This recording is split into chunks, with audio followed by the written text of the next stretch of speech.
throwing the leg kick, understanding just a rear leg kick, understanding how to throw it, using the correct stance, okay, using the correct rotation of hip and foot, and using our correct structure of our upper body. How does it look like?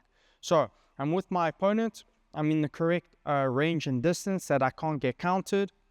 What we need to understand that I can only rotate if my foot, okay, and I'm up on my toes. If my foot is flat and I try and kick, my leg's always going to stay in one place. So I need to understand that the more I'm on my toes, the more rotation I'm going to get, right? The big problem that we always see is the rotation of the foot, okay? Yes, there's other variations where I don't need to rotate my foot, but the standard leg kick we need to understand is how to rotate the foot.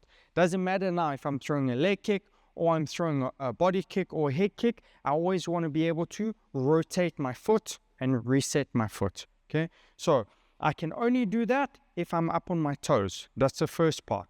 Second part, all right, is my hips. I need to rotate my hips through my individual, all right? So I'm not keeping my hips flat, square towards my opponent. How my foot turns is how my hips must turn. My hips are going to be turning away from him, right? So my foot turns, my hip follows. The next thing is my upper body. Same thing with my chest. My chest will follow my hip, and I rotate, and my chest will follow where my hips direct to. It's very hard for me to turn my hip and foot and then counter opposite with my chest going the opposite way, right? That's always going to counter the kick in terms of your rotation and anti-rotation.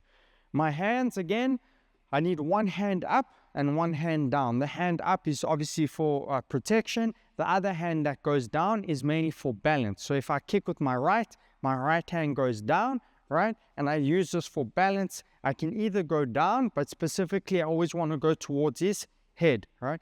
This, okay, will counter as if the guy's trying to counter for me in terms of any type of punches. It's kind of like frame.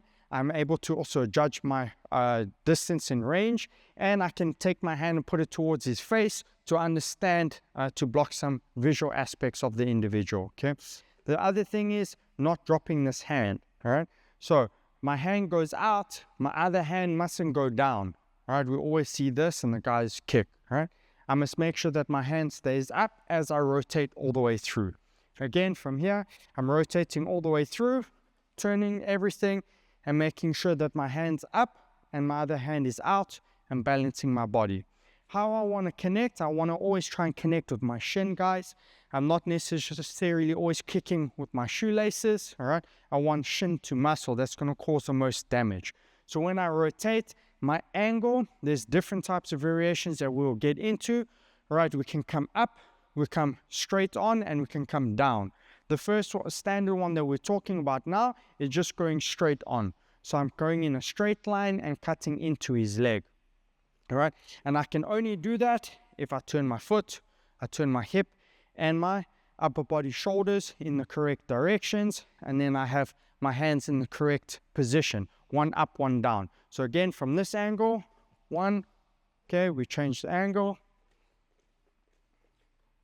one, change the angle, one. And I'm always resetting my foot back, all right? I'm not kicking and stepping forward, all right? Obviously our range and distance can be incorrect. I'll be able to get countered this way, right? So I always want to be able to reset, as well as if I'm in the wrong range and I'm too far out and I miss him, boom, I'll be able to reset. So as I come off, I'm able then to reset instead of getting countered.